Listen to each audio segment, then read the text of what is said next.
berupa laparotomi. Dalam laparotomi, dokter akan membuat sayatan besar di perut sebagai jalan untuk mengangkat jaringan ektopik dan tuba falopi yang pecah. Apa bisa diterima, Barir, jawaban dari saya? Bisa, Smith. Tapi nanti untuk apa ya efek sampingnya seperti itu? Apakah ada efek samping dari operasi-operasi yang dilakukan tadi?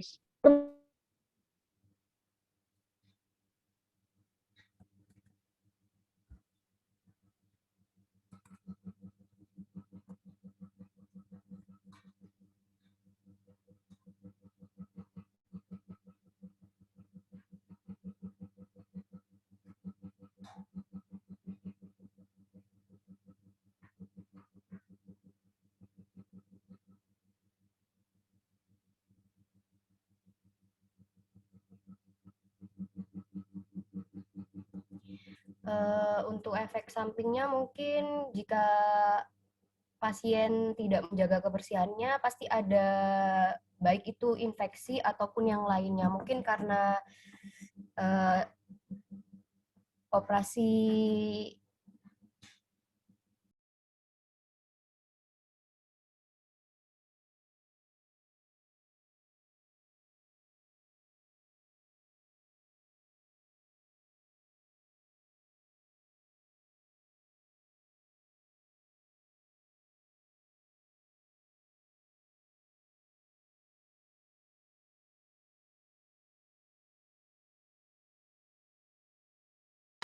Baik, saya izin menjawab pertanyaan dari Rina Dwi Utami. Pertanyaannya yaitu, tahapan aklimatisasi merupakan pemindahan eksplan dari ruang sterilisasi menuju badeng. Apa yang dimaksud dengan badeng itu sendiri?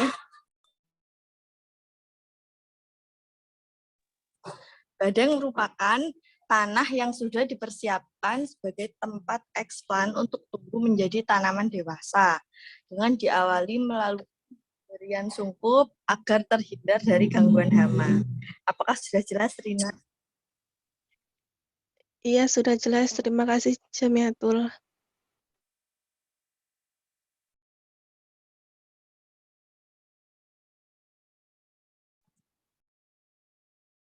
Sama-sama.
Untuk Barir, apakah sudah jelas?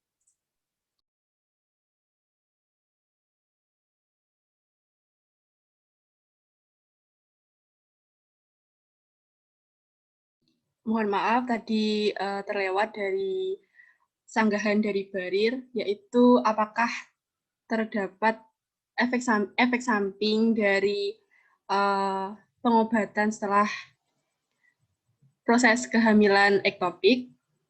Mohon izin menambahkan, pasti ada efek samping dari setelah proses operasi atau proses pengobatan dari kehamilan ektopik. Mungkin bisa nyeri ataupun sakit setelah proses operasi. Kan contohnya saja pada operasi laparotomi itu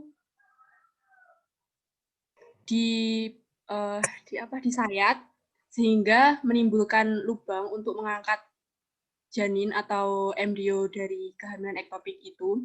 Lalu kan dijahit. Nah, hasil jahitan itu juga akan menimbulkan rasa nyeri atau sakit setelah proses operasi. Apakah jawabannya bisa diterima, Berin? Baik, dan Devi, terima kasih. Sama-sama, Berin.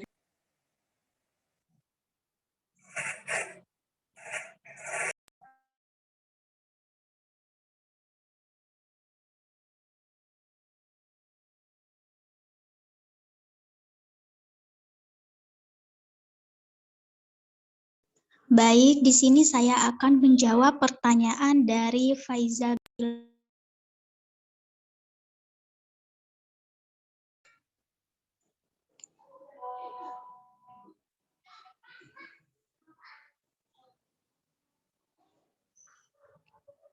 Pertanyaannya yaitu, bagian tumbuhan mana yang baik untuk dijadikan sebagai objek kultur jaringan, dan mengapa bagian tersebut paling baik digunakan? Nah, bagian tumbuhan yang biasa dijadikan sebagai explant adalah ujung batang, ujung daun, dan juga ujung akar. Karena bagian tumbuhan ini mengandung jaringan muda atau jaringan yang bersifat meristematik, yaitu jaringan yang memungkinkan tanaman untuk tumbuh. Pada jaringan meristem ini, sel-sel terus membelah secara mitosis dan menyebabkan tanaman menjadi tumbuh. Seperti itu. Apakah kepada Faiza ada sanggahan atau dapat diterima? Dapat diterima, terima kasih. Iya, sama-sama.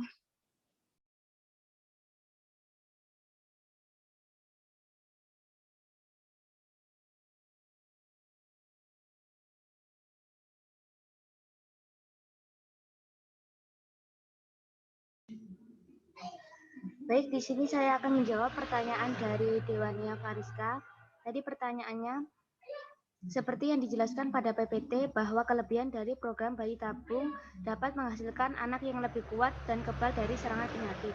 Nah, saya juga pernah membaca bahwa metode bayi tabung ini merupakan cara yang aman untuk mencegah penyakit langka pada anak. Apa pendapat kelompok Anda jika metode bayi tabung diterapkan pada semua pasangan yang ingin mempunyai anak agar mengurangi angka kelahiran pada anak tersebut? Apakah pertanyaannya benar, Dewania? Ya, benar. Baik, di sini saya akan menjawab. Memang benar, bayi yang diperoleh dari hasil bayi tabung lebih kebal dari berbagai penyakit dikarenakan bayi tersebut merupakan hasil dari pemilihan sel sperma dan sel telur dari orang tuanya. Jadi dalam proses ini benar-benar dicari sel yang baik, dan sel tersebut kita mencari gen yang tidak mengalami mutasi yang kemudian ditanam dalam rahim ibu. Apabila di dalam gen tersebut terdapat mutasi, maka tidak boleh ditanamkan dalam rahim orang tuanya karena akan memungkinkan terjadinya kelainan genetik. Menurut kelompok kami, metode bayi tabung tidak cocok untuk diterapkan kepada ibu-ibu yang dalam keadaan normal. Bayi tabung ini hanya diperuntukkan bagi pasangan yang kesulitan untuk memiliki anak atau terdapat gangguan kesuburan pada keduanya. Apakah jawabannya bisa diterima? Bisa, terima kasih. Ya, sama-sama.